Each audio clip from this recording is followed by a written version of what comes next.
All right, here we are. We're removing the wall as we talked about, expanding this room. I can already see how well it's working. So my dude Hippie's working for me. He's got this wall pulled out. He did a great job of getting this out.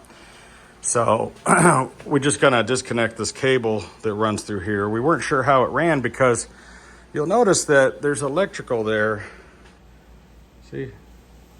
So they have electrical that ran through all the bricks. And I don't know why it's so high. I think that they probably thought of that idea. Like they were laying all the bricks and they were like, you know what would be a good idea? Maybe we should notch them out and put plugs in. And they didn't think of that until they got that high. I don't know the answer. So what we're gonna have to do is we're gonna have to remove this panel here. We're gonna carefully pull this 2x4 out and then push it back so that it's a 1/2 inch past that sheetrock so we can corner around it.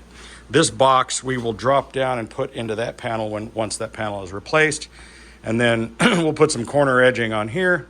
We're gonna pull that up from the floor, obviously. We're gonna have to pull that down from the ceiling, which luckily they put the ceiling up first, and then we've got a bunch of scrap, but I think that's right on top of the actual sheetrock, so that's perfect. So we'll be able to pull that down.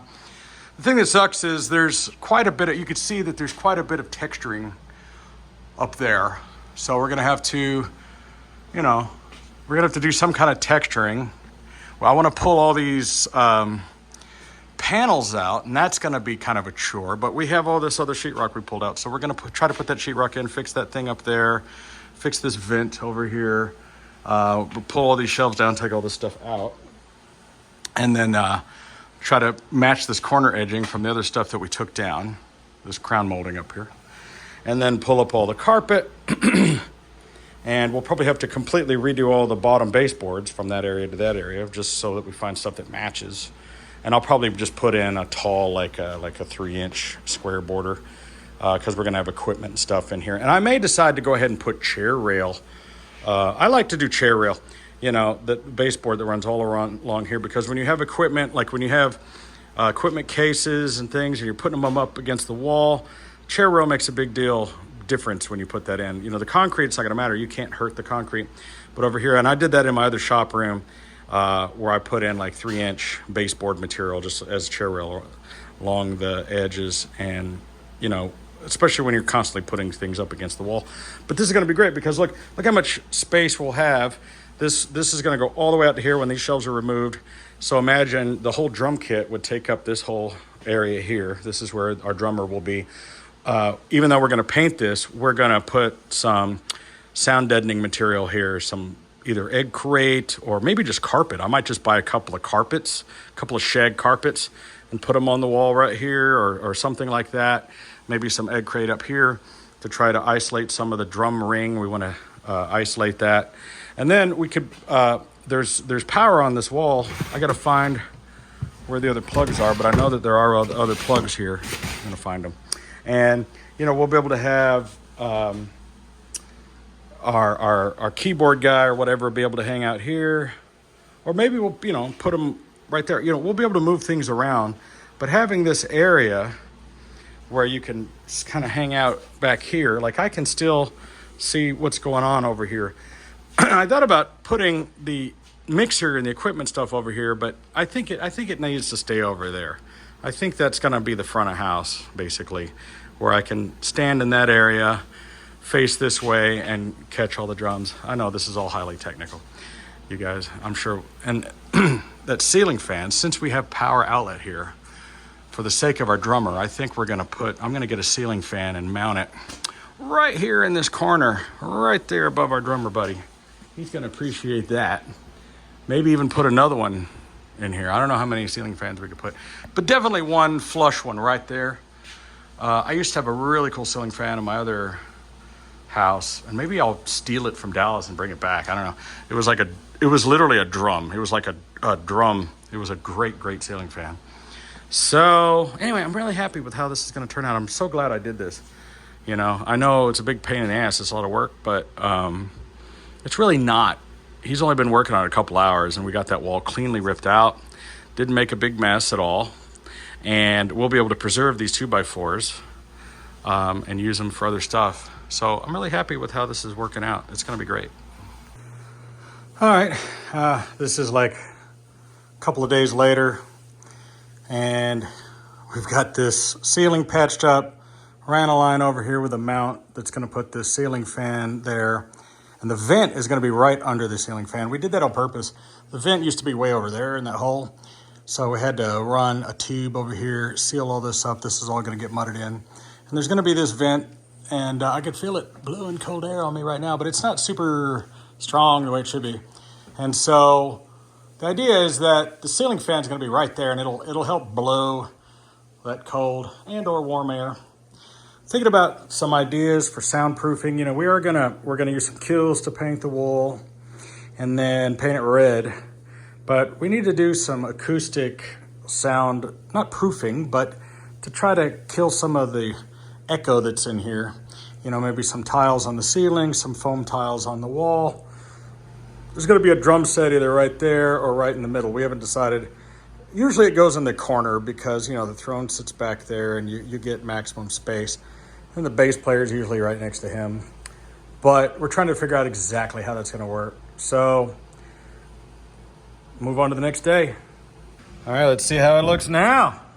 Hey! Wow. Starting to get stuff moved back in, which we're gonna have to take it all back out because we're gonna do the carpet, but wow, what a difference. And see that echo in here? Echo! It's too echoey in here. So we're gonna get some shag carpet. We're gonna put some carpet or sound deadening up on the walls. We put this light switch in upside down that runs this light panel. God dang it, Mike. But anyway, I wanted a light panel in here because, you know, when you're hooking up your equipment, you know, you get guys come in, you're plugging in your amps and stuff. And this isn't the configuration. We're gonna have a drum kit here. But that light switch there, which needs to be rotated around. Anyway, that'll turn that around. And then dual fans in here to try to get as much airflow as possible. But I love it. You know, there's a tremendous amount of space added. I mean, you can see where that line is. And that's gonna make a huge difference for our rehearsal studio. I mean, that's taken us adding an additional quite a bit of square footage. Because, you know, when you put that drum set here, it's gonna take up a lot of space. Let's see how the other side turned out. Let's see how the closet turned out. And all right, wow. So it still needs a little paint work done in here. But we got it's all sheetrocked, patched in the holes, added power to that wall, which is what's also feeding that light. This is just gonna have a blank register over because it's closed. We're not using this vent any longer. Just gonna leave that light in here. But this will be a nice enclosed space. It stays relatively cool in here. I mean, it's relatively nice. So we'll just do a nice coat of like industrial grade paint like the rest of the interior in here. And this will make a nice storage. And we don't really need to put we'll put some baseboard in here, some thick baseboard because we're gonna have racks and things, but it's gonna be great. So I probably didn't reveal this in the video, but because I look completely different. This is really a video that spans like 2 months. Matter of fact, I've been in Dallas for the last couple of weeks and I just got back today. And so you're kind of watching these video clips. Hi, Slimer. Slimer's ads. I like Slimer butts and I cannot lie. No, anyway, you other busters can't deny. So, you know, it's taken a lot longer to get this done because it's been kind of a side project, but I'm really happy with how it turned out so far. This is gonna be a kick-ass rehearsal space and it's gonna be fun. We're gonna fix that window over there and get a little bit more air conditioning in here, but hey, I love it. It's great. All right, well, that was our little side project rehearsal space room. I know you guys like these house updates. People love them. So I hope you like that one. And once the rehearsal space is 100% up and running and everything's set up, we're gonna do a video with everything. It'll be fun. So stay tuned. Once my band gets going. Hey, if you live in Las Vegas and you're a musician and you're looking for a singer, I'm looking to put together a band out here. I need everybody. Drummer, bass player, keyboards, everybody. We're going to put together our Judas Priest tribute band and our 80s rock band. And I've already got gigs waiting for me. I've already got bookings waiting. All we need to do is get the band together, start rehearsing in that room. And if you're a Las Vegas musician and you want to rock with me, let's do it. I'm ready. Till next time, guys. Catch you later. I'm Videobob.